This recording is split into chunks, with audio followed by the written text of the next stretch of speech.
मागच्या भागात आम्ही निघालो होतो एक भन्नाट कोस्टर रोड जर्नीवर. समुद्रांच्या लाटांसोबत आणि वाराच्या आवाजात प्रत्येक वळण एक नवीन दृश्य दाखवत होतं. त्या व्हिडिओमध्ये कड्यावरील गणपतीचं दर्शन आणि अंजिर्ले बीचचा असा अनुभव घेत आम्ही पोचलो एका नव्या प्रवासाच्या उंबरठ्यावर. कारण आज आम्ही कोस्टर रोडने फेरीचा प्रवास करत निघालोय थेट गणपतीपुळेच्या दिशेने.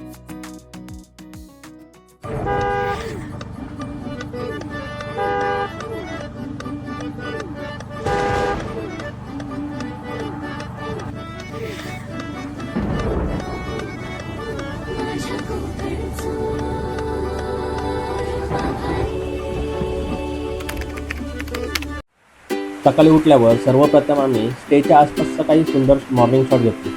समुद्राकडून येणारी थंड हवा, पक्ष्यांचा आवाज आणि आजूबाजूचे शांत वातावरण दिवसाची सुरुवात करण्यासाठी यापेक्षा छान काही असू शकत नाही. थोडा वेळ तिथला निसर्ग अनुभवला आणि मग पुढच्या प्रवासाची तयारी सुरू केली. तर इथून निघाल्यानंतर आम्ही डायरेक्ट जाणार आहोत दाभोळला. दाभोळपासून आपली फेरी आहे. फेरीमध्ये एक्सपिरियन्स कसा आहे तो तुम्हाला नक्की शेअर करेन. बॅग पॅक केल्या, सामान कारमध्ये ठेवला आणि आम्ही निघालो पुढच्या डेस्टिनेशनकडे.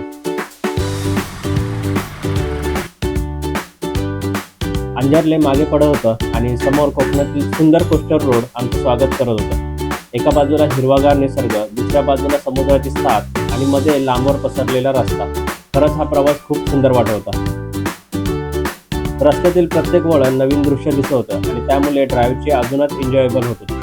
प्रवास करत आम्ही पोचलो चंडिका देवी मंदिराकडे. कोकणातील हे एक प्रसिद्ध आणि श्रद्धास्थान मानलं जाणारं मंदिर आहे. मंदिर परिसरात खूप शांत आणि प्रसन्न वातावरण होतं.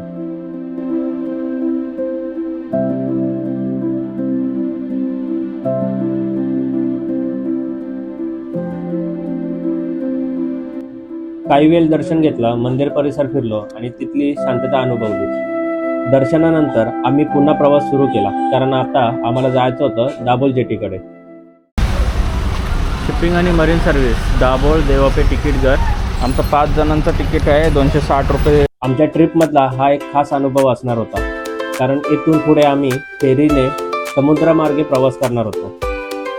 फेरी राईडचा अनुभव कसा असेल, समुद्रातून प्रवास करताना काय दृश्य दिसतील, हे सगळं अनुभवण्यासाठी आम्ही खूप एक्साइटेड होतो.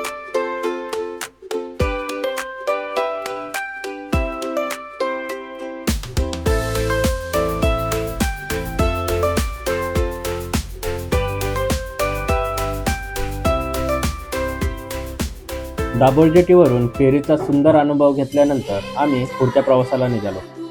रत्नागिरीच्या दिशेने जात असताना आम्ही आणखी खास ठिकाणी थांबलो. रस्त्याच्या अगदी जवळ असलेले आणि भाविकांचे श्रद्धास्थान असलेले श्री लक्ष्मी दशभुजा गणेश मंदिर. आम्ही काही वेळ मंदिरात दर्शन घेतलं, गणरायाचा आशीर्वाद घेतला आणि मंदिर परिसरात थोडा वेळ घालवला. दर्शन झाल्यानंतर पुन्हा आम्ही गाडीत बसलो आणि पुढच्या प्रवासाला सुरुवात केली. आता आमच्या ट्रिपमधला आणखी एक एक्साइटिंग भाग असा होता की पुन्हा आम्ही एकदा फेरीने समुद्रामार्गे प्रवास करण्याचा.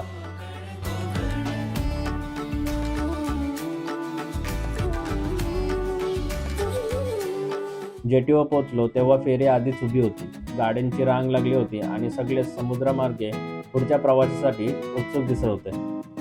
थोड्याच वेळात आमची कार फेरी वर चढली आणि आम्ही निघालो जयगडच्या दिशेने.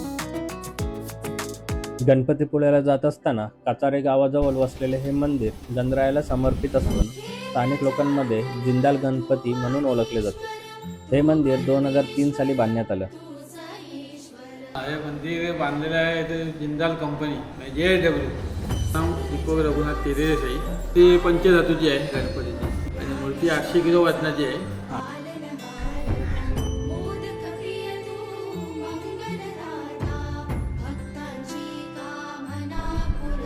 तुम्ही सुद्धा जर कोस्टर रोडने प्रवास करत गणपतीपुळ्याला येत असाल तर हा मंदिर नक्की पहा. आम्ही आता निघालोय गणपतीपुळेच्या दर्शनाला. पण तो बघत राहा. इथपर्यंत आलात तर तुम्ही नक्की लाईक वगैरे करून व्हिडिओला सबस्क्राईब जरूर करा. कोकण आपुलकीचा प्रवाह कोकण निसर्ग राजाच हे